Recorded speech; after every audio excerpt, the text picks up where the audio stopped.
take a second here and just tell you, if you didn't watch Boss Rush and you're watching this, like, hey, why do you love this game so much? And it's the let's take a quick intermission here just to talk about Celeste, my game of the year, Celeste.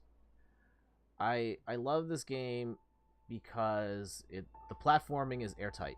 You are jumping from place to place, and it feels really good. It's very simple mechanically. All you really get is a jump, a grab, and a dash.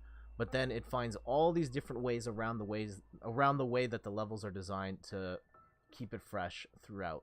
But what puts it over the top for me is it's the story. It's that story of the girl climbing the mountain and all of the anxiety she's going through, all the stress she's going through, how she copes with it. And it makes me reflect back on my own life and my own struggles mentally. And like, I don't know if I don't want to be disrespectful to anyone who has any sort of like identified conditions by medical professionals, but like, I know I've been in dark places before in my own head. And in particular, there was a couple year stretch after college where I thought life was supposed to go a specific way because of the things I had done leading up to that point, and it really didn't.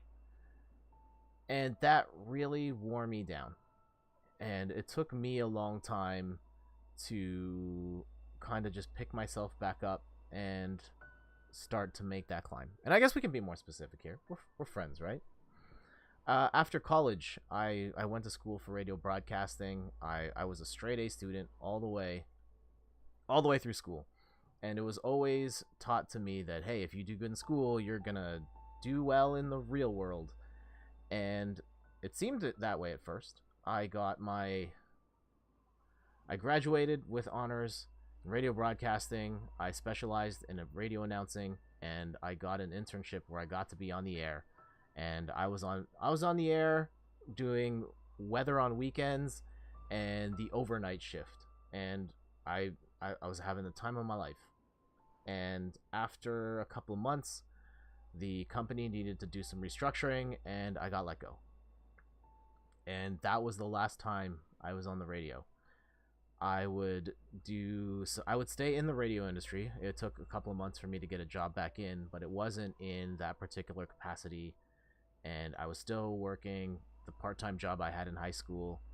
And I was like, man, I thought I did everything right.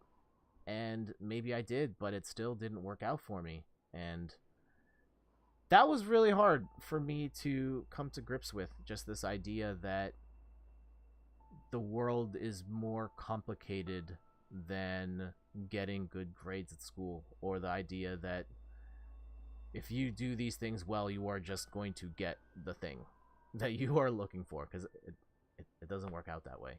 And it sent me down like a spiral, an existential crisis, and it took a long time for me to pick myself up off my feet and just keep climbing that mountain, so to speak. And so with Celeste, I think the game really, man, just dancing at the worst time. I'm trying to be super serious right now, and it keeps doing that. Okay. And yeah, I think this feels, when I play this, it feels like a metaphor for that particular era of my life. And I can put myself in Madeline's shoes, and me climbing this mountain is literally me climbing my own mountain that I was in at the time. And so yeah, no game has ever connected with me on an emotional level quite like that. Like, yes, there are games that have made me cry. There have been games that have really hit home in one way or another, but in that particular regard, with such a very traumatic moment of my own life, just being able to turn to this game and play it and, I don't know, experience it from a different lens and find ways to cope with that was just really, really special. On top of all the amazing things it does as a video game, it just is a piece of media that I can refer to as, I don't know, just having a great message that really speaks to me. And so that is why this is my game of the year. And one of the greatest games I've ever played.